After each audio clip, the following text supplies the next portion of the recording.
Multilac. Colour the world Sri Lankan. රජයේ විසින් අපිට ප්‍රශ්නයක් තියලා තියෙනවා. අපි ඒ නිසා වෘත්තීය සමිති ක්‍රියාමාර්ග වලට එළඹෙනවා.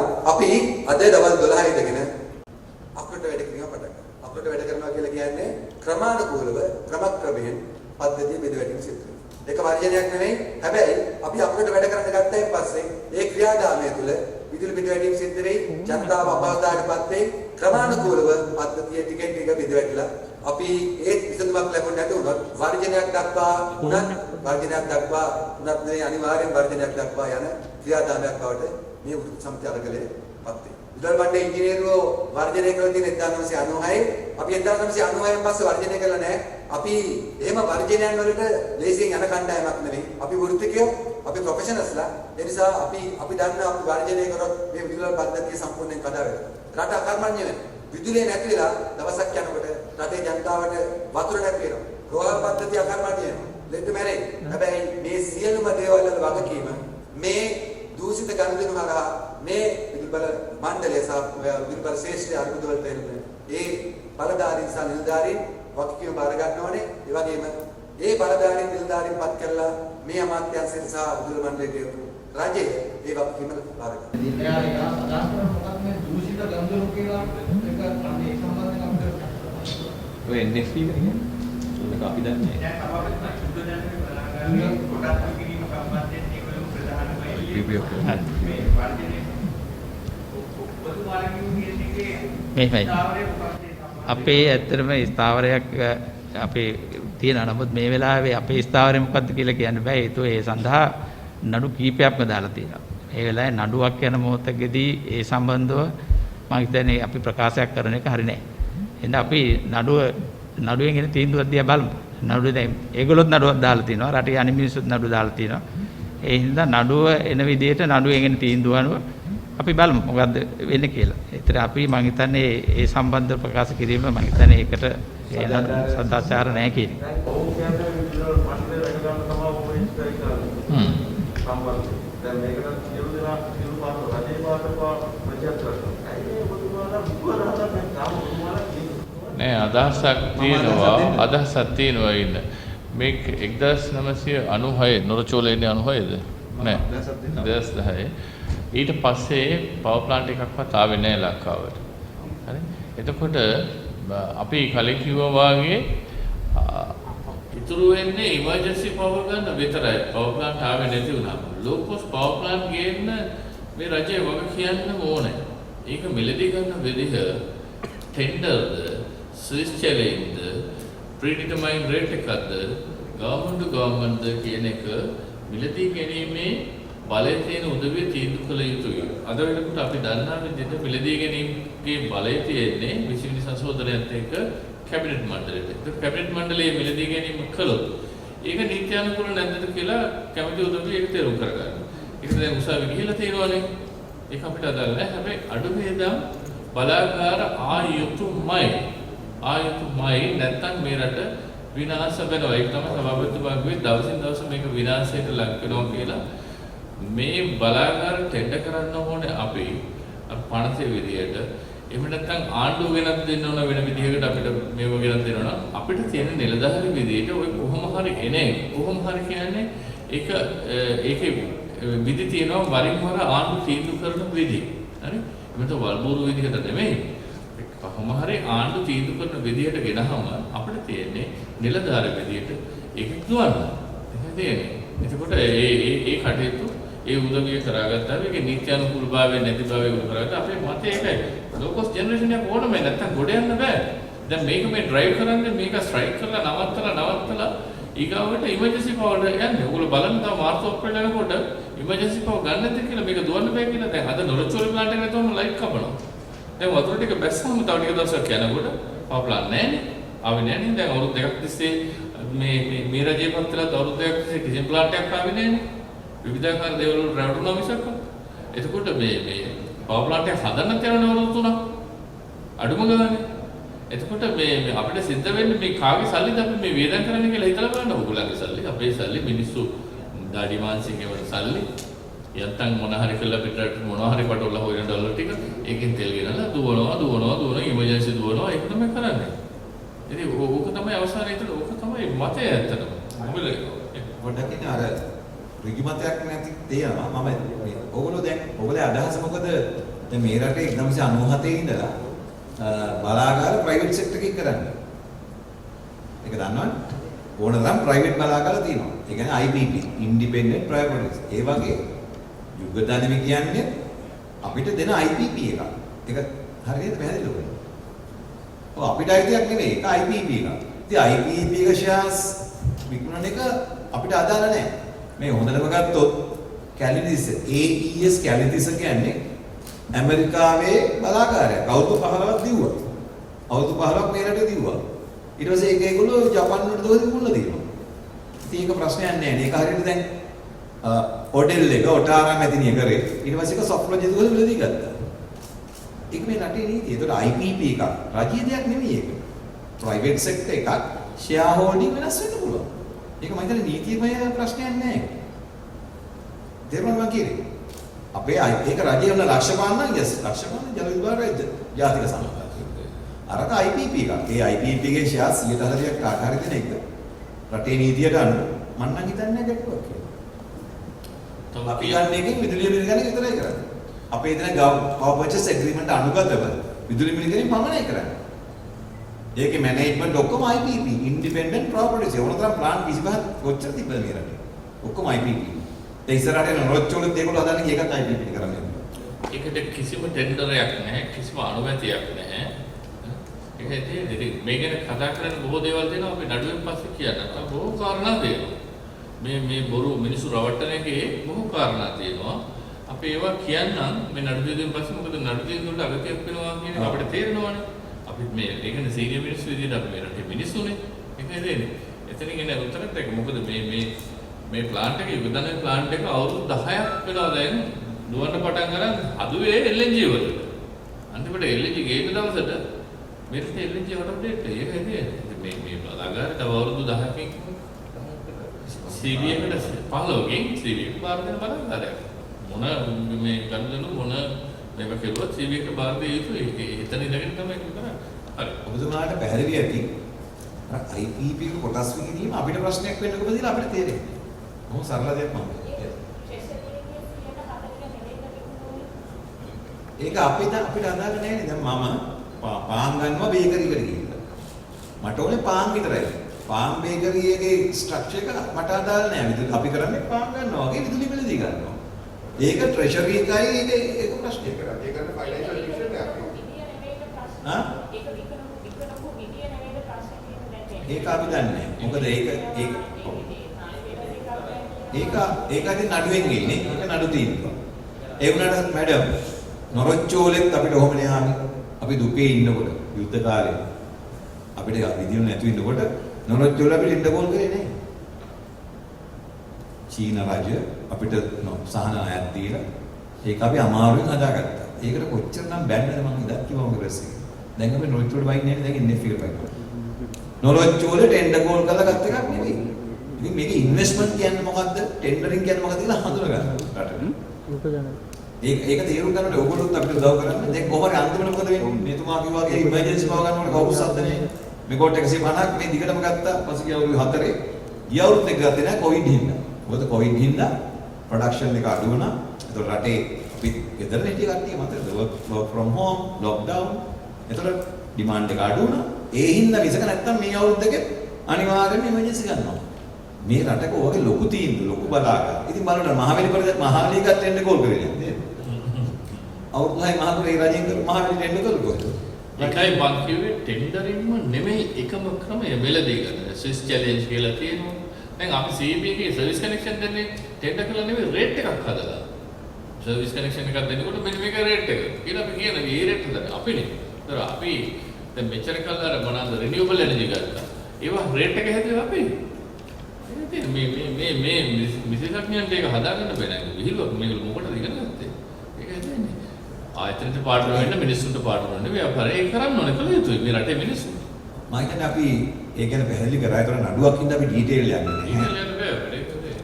කාගේවත් ප්ලාන්ට් එක ෂෙයාර්ස් විකුණන එක අපිට ප්‍රශ්නයක් වෙන්න විදියක් නැහැ. එහෙනම් AES කැලනිසිස් මට කිව්ද 150ද? 165ක මෙගාවට් ප්ලාන්ට් එක අවුරුදු 15ක් ඇමරිකන් සමාගමක් දුවලා ඒක ජපාන් සමාගමකට විකුණුවා කවුරුත් දන්නේ නැහැ. ඔයගොල්ලෝ දන්නේ නැහැ. ඒක හරියටම මම සමාන කරේ ඔටාරා මෙතිනිය බිස්නස් එක ඩෙවලොප් කරලා කාලයක් ගියාට පස්සේ ආයෙත් මම හිතන්නේ එයාලා ඉන්නේ නැහැ නේද? ඒක දැන් සොෆ්ට් ලොජික් කරගෙන ගත්තා. That's okay for them. Business නේ අපිට මොකද බිස්නස් කරුවා. ගල්ලමුරු නෙමෙයි අඩුවේ දැන් කියන්නේ පුනර්ජනනීය බලය තියෙනවා ඇති වෙන ලංකාවේ. පුනර්ජනනීය බලය තියෙනවා, සූර්ය බලය තියෙනවා, සුළං බලය තියෙනවා, ජල විදුලියත් තව ටිකක් තියෙනවා හානස් කරගන්න. ඒවා ගොඩක් අඩුවෙන් අපිට කරගන්න පුළුවන්. ජර්මනියට ඉරපායන්නේ අවසනට අපේ රටට ඉරපායනවා. අපේ රටේ සෝලා නැහැ. ඒක ගන්න දෙන්නේ නැහැ. ඒක දෙන්නේ ෆීඩින් ටැරිෆ් කියන එක හොරකමක් කියලා මේගොල්ලෝ කියන්නේ. ඒත් ෆීඩින් ටැරිෆ් වලින් තමයි නෝල් මහත්තයා මේගොල්ලෝ කියන්නේ. අන්තික මහත්තයා හොඳ තැනකට ගෙනාවා. ඒතකොට රිනියුබල් එනර්ජි. මම මේක ඕපන්ලි කතා කරන්නේ. ඔක්කොම කාලේ රිනියුබල් එනර්ජි කරන්න ගත්තාම මට මතකයි මම එතකොට චීෆ් ඉංජිනේර්. ඒතකොට මෙගාවට් 38ක් තිබ්බ මේ රටේ මම එනකොට. එතකොටත් මේ ප්‍රශ්නමයි. එතකොට කිව්වා මිනි හයිඩ්‍රෝ කනෙක්ට් කළොත් පද්ධතිය මෙදටනවා කියලා කිව්වා. එතකොට මට මිනි හයිඩ්‍රෝ හදන්න ගියාම දැවෙන්ත ප්‍රශ්න. හරියම ආවෙත් කනෙක්ට් තේරුණාද? ඒකට හැබැයි හේතුකුත් තියෙනවා. මොකද අපි කන්වෙන්ෂනල් ඉංජිනේර් සාමාන්‍ය ඉගෙනගෙන ආපු ඉංජිනේරුව හැමතිස්සෙම කැමති නොරොච්චුල වගේ ලොකු බලාගාරයකට. ඇයි පාලනය බලා ගන්න ලේසි. ගෙදර වගේ. ගෙදර පොඩි ළමයි 6 දෙනෙක් ඉන්නකොට අපි කැමති එකෙක් හදන්නේ. ඒ වගේ තමයි. ළමයි පොඩි ළමයි 6ක් 7ක් එහෙම දඟලනකොට අම්මට එපා. ඒ හින්දා තමයි අපි දැන් පුංචි පවුලට එලා. ඒ වගේ අපි කැමති ලොකු ප්ලාන්ට් වලට. එතකොට මේ කතාව දැන් ලෝකය වෙනස්. ලෝකය දැන් විජයකුමාර මහත්තයා ඇක්ටිව් වලින් පැසිව් පැත්තට ගිහිලානේ. දැන් ඉස්සර අපි ජෙනරේෂන් ට්‍රාන්ස්මිෂන් ඩිස්ට්‍රිබියුෂන් ඕගොල්ලන්ට විදුලිය බෙදා ගන්නවා. දැන් බෑ. දැන් ඕගොල්ලෝ ජෙනරේට් කරනවා. මෙතන කාගේරි බාහිර සූර්ය බල පත්‍යක් තියෙනවා. මේ වගේ. ඉතින් ඊගාරෝ ජෙනරේටර්. හැබැයි අපි අපේ නෝමල් ඉංජිනේර්ස්ලා මේ සාමාන්‍ය ඉගෙනගෙන කන්වෙන්ෂනල් ඉංජිනේර් ඕකට කැමති නෑ. දැන් මේකේ 6.9 කස්ටමර්ස්ලා ඉන්නවා. ඔය ඔක්කොම වහලවල වලට සෝලා ගහගත්තොත් එහෙම ලෝකල් ලෙඩක් කියලා තමයි ඔළුවේදී මනසේදී. ඒක ඇත්තටම අමාරුයි. ඒක අමාරුයි. නමුත් ටෙක්නොලොජි ඩෙවලොප් වෙනවා. දැන් මේ WhatsApp වලින් පට් කරලා අපි කරන්නේ දැක්කද? ඒ ටෙක්නොලොජි හරහා මේ එම්බෙඩඩ් ජෙනරේෂන් කියන එක ලෝකෙ දැන් ටික ටික යනවා. මොකද ලෝකෙට තේරෙනවා මේ විදිහට ෆොසිල් කර ගිහිල්ලා අවසානක් මොකද වෙන්නේ? දැන් අපි ඉන්නේ කොහොමද? මේ මං ඉතින් මේ දැන් ගැලෙවට මොකෝ වඩන් දාන්නේ දැන් ඉන්නේ අපි. ලෝකෙ අවසානයේ මේ ලොකු අපි රොකට් හඳට අරින්න හිතුවට අපි දැන් මූණු වහගෙන ජීවත් වෙන්නේ. ඒ කියන්නේ මේ පරිසරය ඉහිල. ඒතකොට ලෝකෙ දැන් එක තැනකට ගෙනල්ලා තියෙනවා රිනියුබල් එනර්ජි. ඒතකොට රිනියුබල් කරද්දි මුලින්ම මිනිහාට හදද්දි ওই කතාවම කිව්වා. සිස්ටම් එක ඩගඩග ගාලා එදා වගේ ටෝටල් ෆේලියර් එක කියලා. මම හැබැයි කිනිකින් හදාද ගියා. හදනකොට ඉතින් සාමාන්‍ය සම්ප්‍රදායික ටික කෑම ඇති වෙන්නේ. එතුමා කිව්වේ ඒක තමයි. මුලින්ම කියන්නේ හොරා කියලා. ඒ පාට අප්සෙට් මට. මම ඉතින් අම්මටත් කිව්වා. අම්මා දැන් මැරෙනවා. ඕක ගණන් ගන්න තුවා කරගෙන යන්න කියලා. මුලින්ම කරලා හොරා කියනවා. මාර රටක් මේක. එතකොට මේ වැඩ කරන හැම එකම එක ගැඩයි කරන්නේ ඊට පස්සේ ඊටක අත තියන්නේවත් නැහැ. මොකද හොරා කියනවා. මම ඉතින් ඔන්න කරගෙන ගියා. මෙගාවට් 750ක් කරගෙන ගෙනා. එතකොට සුලං ගෙනා මේ ડોક્ટર විජයපෝනි. උපරිම දේ මට උදව් කරා. මොකද මෙයා ડોක්ටර් කෙනෙක්. ආචාර්ය. මෙයා ඉන්ටර්කනෙක්ෂන් එක්ස්පර්ට්. මම මෙයාට කියනවා මේක පුළුවන් ද කනෙක්ට් කරන්න. මෙයා කොහොම හරි බලලා කියනවා රයිට්. උත්තර වලට පුළුවන් කිව්වා මෙයා මෙගාවට් 100ක් වෙන්න ගහන්න. හැව්වා. අර දුවා. එතකොට සද්දටිය ටක ටක වැඩුන්නේ නැහැ. ඊට පස්සේ දැන් මෙහෙම කිව්වොත් ලෙඩේ කියලා මට ඇති වෙන්න ප්‍රශ්න ඇති කරා මම වැඳලා කිව්වා මැනේජ්මන්ට් දැන් ඇති නේද මට යන්න දෙන්න කියලා මම මාරු වෙලා ගියා සර්. මාරුයි මේ රටේ එහෙම රිවිව් කරා. හරිම අමාරුයි. ඊට පස්සේ ඇවිල්ලා අපි සත්තර පොඩි ටිකක් ඔන්න ඊට පස්සේ මෙගාවට් 100 අපි කරලා පෙන්නවනේ. මන්නාරම් මෙගාවට් 100 අපි කරා. එතකොට ඒක අපි රජයෙන් ඉල්ලගත්තාම රයිට් විදුලි බණ්ඩ කරා. ඒ කියන්නේ දැන් අපි පෙන්නලා තියෙනවා කුඩා බලාගාර. ඕගොල්ලන්ට පුළුවන්. ජනතාවට පුළුවන්. අපේ රටේ ව්‍යවසාය SME සෙක්ටර් ඒගොල්ලෝ මේක කරලා තියෙනවා. මෙගාවට් 750ක් තියෙනවා. අර මතකද සුජානි මේනිකාගේ ඇඩ් එක? සතෙන් සතේ රුපියල් එකතු කරලා මම වෙනවා. එකතු කරලා කියලා කැටේ පුරන කතාව. අන්න ඒ වගේ 1 2 3 එකතු කරලා මෙගාවට් 700ක් තියෙනවා දැන්. ඕගොල්ලෝ දන්නවද වහල් වල කොච්චර මෙගාවට් ගණන් තියෙනවද කියලා? මෙගාවට් 400ක් විතර දැන් තියෙනවා. කිලෝවොට් 5 චූටියයි. so many megawatts. ඔය ටික තමයි ලංකාවේ උනේ දැන්. හැබැයි ඒකට පුදුම දායකයක් කරනවා මේ සිස්ටම් එක ෆේල් වෙයි කියලා. ඉතින් අද ෆේල් වුණේ. දැන් මේ. එදා ඔය රිනියුබල් ඉද නෙවෙයි කි. විපුනේ. ඩක්ටර් ලයිට් නැති උනේ. වෙන මොකුත් උන්නේ නැහැ. ඉතින් හරි ඉතින් ඕව දාලා ට්‍රිප් උනොත් ආයි දාන්නම්කෝ ඉවරනේ. ඕගොල්ලන්ට බලන්න ටිකක් වෙලා ඉන්න. රිනියුබල් ගන්න ගියාම ට්‍රිප් උනොත් අපි දාන්නම් ආයි. අපි ඉන්නේ 800ක් ඒකට දෙන්නේ. ඕගොල්ලෝ අපිට ලොකු වඩියක් ගෙවන්නේ ඒකට. We will do that. ඒතකොට රිනියුබල් අපිට කරන්න පුළුවන්. හැබැයි ඒක කරනවා නම් රටම ඩ්‍රයිව් කරන්න ඕන. මම එදත් ඕක කිව්වා. මේ මාධ්‍යවල උදව් ගොඩක් ඕන වෙනවා. ඉස්සෙල්ලාම ඕනේ ඉඩම්. මේ 170 ටාගට් එකට යන්න පුළුවන්. ඉඩම් ගන්න ගියාම සරුසාර ඉඩම් ගන්නෙ නැහැ. කරුණාකරලා ඒ හරියට වොයිස් කට් එකේ ඉඳලා දාන්න. සරුසාර ඉඩම් එපා. මුඩු ඉඩම් ගල්තර අවුරුතරම් තියෙනවා. අපි තෝරගත්ත විජේකොන් මහත්තයා මතකද? පුනරින් සියබලාණ්ඩුව. ওই පැතිවල තියෙනවා. වවන්න බෑ ගල් කෑලි තියෙනවා. එන්නේ මුඩු ඉඩම් ටික දෙන්න. ඉඩම් ගන්න ලංකාවේ බැරිය. ඒ ඉඳ රජයේ මැදිහත් වෙලා ඉඩම් ගන්න ක්‍රමයක් හදන්න ඕනේ. ඕගොල්ලොත් සපෝට් කරන්න ඕනේ. නැත්නම් ඉඩමක් ගන්න අවුරුදු 4යි ජීවිතේට 100 කරන්න වෙන්නේ. ඒ ඉඩමක් ගන්න අවුරුදු 4යි 22 ඉවරයි. ඉඩම් ගන්න පුළුවන් වෙන්න ඕනේ. මිනිසුන්ට හානි වෙනවා පරිදි ලයින් ගන්න වෙනවා.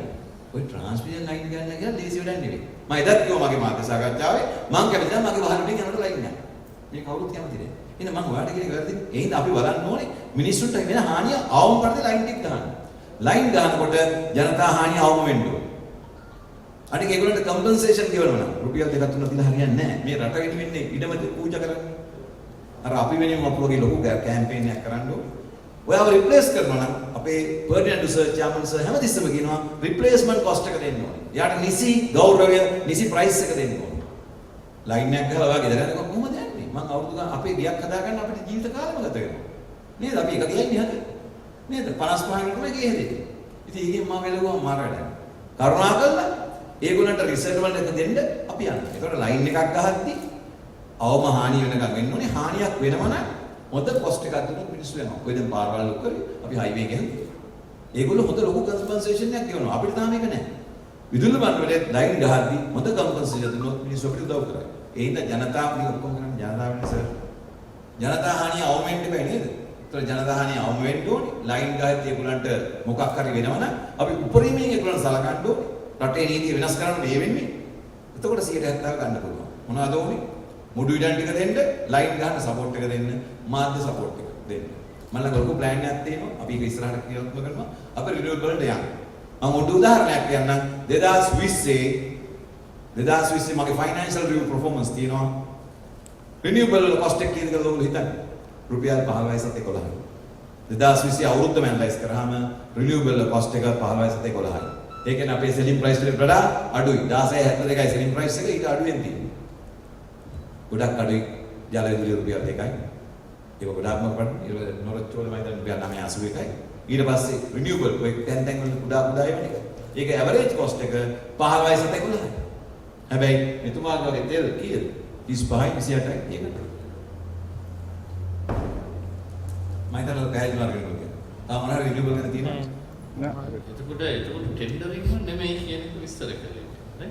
ඒකත් ගන්නේ ප්‍රීඩිටර්මයින් ප්‍රයිස් එකකට ඒ ටික ගත්තේ. ඕලගේ වහල උඩ තියෙනවා ටෙන්ඩර් කරලා නෙමෙයි අපි ගන්නේ. ඒ විදිහට මිලදීගෙන තමන්ගේ වහලේ දෙන්න කරන්න බෑනේ. ඒක වහලේ මම බෝට් ටෙන්ඩර් කරා. ඒකයි ඒ මිලදී ගැනීමේ ක්‍රමවේද තියෙනවා. අපිට ඕක හදාගන්න බෑ නම් අපි ජාතියක් නෙමෙයිනේ. ඒක නේද? අපිට බැරිද එකතු හදාගන්න. අනික අනිත් එක තමයි මේ හැම දෙයක්ම අපි රුපියල් වලින් ගෙවන්නේ. ඩොලර් ප්‍රශ්නයක් එල්ලෙම නැහැ. දැන් රුපියල් ගෙවන්නේ. තෙල් ගහන්නේ ඩොලර් වලින්, කෝල් ගේන්නේ ඩොලර් වලින්. දැන් ඇත්තටම වැස්සට පස්සේ වැස්ස වලහක දෙන්න අපිට බිලක් එවන්නේ නැහැ මාසෙන්. ඉරත් එහෙමයි. හිරු දෙයියෝ මට බිලක් එවන්නේ නැහැ, ඉන්වොයිස් එකක් එවන්නේ නැහැ හිරු දෙයියෝ. උලන් දෙයියොත් එහෙමයි. උලන් හැමෝ කියලා මට මාසෙන් අතර බිලක් නැහැ. ඒ රෝ මැටීරියල් ඔක්කොම ෆ්‍රී. බට් අනිත් හැමදේම කෝල්, තෙල් සියල්ලම වලුරුත් නැහැ නේ. සදා ප්‍රශ්නයක් තියෙනවා. මම හිතන්නේ සම්බන්ධද YouTube එකේ මොකද්ද? විදුලි මාෆියාව ගැන වීඩියෝ එකක්. මොන වගේ කදමද? මම හිතන්නේ අපි නම් ප්‍රොෆෙෂනල් යුනියන් එකට වෙන්න නැතුව ගැන මේ ඇවිල්ලා කියන්නේ. කැලෑපත්‍ර ගහන්න නැත. මඩ පත්‍ර ගහන්න නැත ප්‍රොෆෙෂනල්. ඒ අපි කුංචි යුනියන් එකේ කරනවා. හැබැයි YouTube ඥානිකා කීප එක යනවා විදුලි මාෆියා. සමහර දෙන්නේ ඒක වෙලා ඇති. දැන් මෙහෙමයි ඉතින් අපි මේක කියනකොට මේක පිටිපස්සේ රැඳිච්ච බිස්නස් ගොඩාක් තියෙනවා. ඒගොල්ලෝ ක්‍රියාත්මක වෙනවා. නෑ අනික මේ ඉන්ජිනේර සංගමයට විරුද්ධ අපි විතරක් නෙවෙයි. DS ලා ඉන්නවා පොඩි මිනිස්සු ඉන්නවා මිනිස්සු බැට ගෑවනවා නේද? හැබැයි මඩපත්තර ඒව කරන්නේ නැහැ ප්‍රොෆෙෂනල්ස් අපි. අපි ඒක දැකලා මේ පවුල් මාෆියාව කාටද කියන්නේ කියලා අපි දන්නේ. ඒවනම් වැඩක් නැහැ නේද? මේ මම නිකන් මගේ අදහස කියන්නේ. මම සාමාන්‍යමත් බලන්නේ නැහැ. මොකද්ද මේ ජීවිතේ? මට විශ්වයම වෙනවා. එක හොඳක් තියෙනවා සර්. එක හොඳක් නැහැ. මම තව ජනවාරි මම ලොන්ච් කරනවා හොඳ පිටුව කියලා එකක්. අනේ ඒකට උදව් කරන්න. CEB හොඳ පිටුව. I am going to launch it. හැබැයි සර් මේක තියෙනවා හදිසි මිලදී ගැනීම ගැනයි ඉවලින් වෙලා අපි ඒක කලපතරයක් හරිස්සන්න ඕනද මෙතන අපේ කාලේ නේද? නෑ අපි ඉතින් කිව්වනේ මෙයා. මෙතුමා කිව්ව හරියට. කතා කරමු විශේෂ කතා කරමු. අපි මාධ්‍යරු තිලිමක් කරනවා. don't go for ගලාපත්තර. facts and figures වලට යන්න. ඉවරනේ. මම දැන් කිව්වේ මම කිව්වේ ගිය අවුරුද්දේ බලන්න අපේ ෆයිනෑන්ෂල් ගන්න මේ රිනියුබල් වල කොස්ට් එක 15 11යි. මට මතක නැහැ මහවැලි වගේ ජලද 2.32යි. නෝච් වල 9.81යි. තෙල් ඊට වඩා ගණන්. අපි පාඩු වෙන්නේ ඒකයි. අපේ ඇවරේජ් කොස්ට් එකයි ඇවරේජ් සෙලින් ප්‍රයිස් එක වෙනසක් තියෙනවා. ඒ අවුරුද්දේ අපේ කොස්ට් එක රුපියල් 21යි සත 21යි. සෙලින් ප්‍රයිස් එක 16.72යි. ඉතින් නෑ. මම ඕගලන්ට දෙන්න ඕගලන්ට දුවන්නත් බෑනේ. දැන් බුලත් පිටි කඩයක්වත් දුවන්න බෑනේ. ගන්න මිල බුලත් පිටේ කොස්ට් එක 21 නම් විකුණන්නේ 16 නම් ගොඩ දාන්න බෑ. නමුත් අපේ ප්‍රොඩක්ෂන් කොස්ට් එක අඩු කරගත්තොත් පුළුවන්. දැන් අඩු වෙලා තියෙනවා. ජල විදුලිය රුපියල් 2යි. නොරොච්ච වල 9.81යි. රිනියුබල් අර පැත් කුඩා ටික කුඩා ටික 15 11යි. තෙල් 30 ගණන්.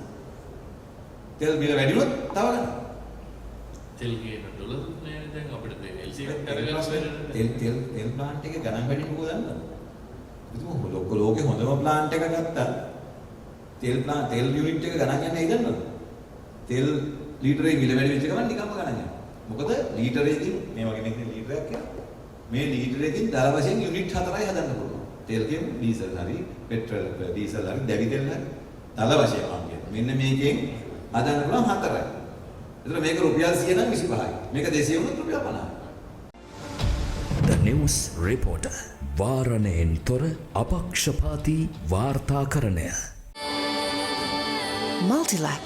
Colour the world Sri Lankan.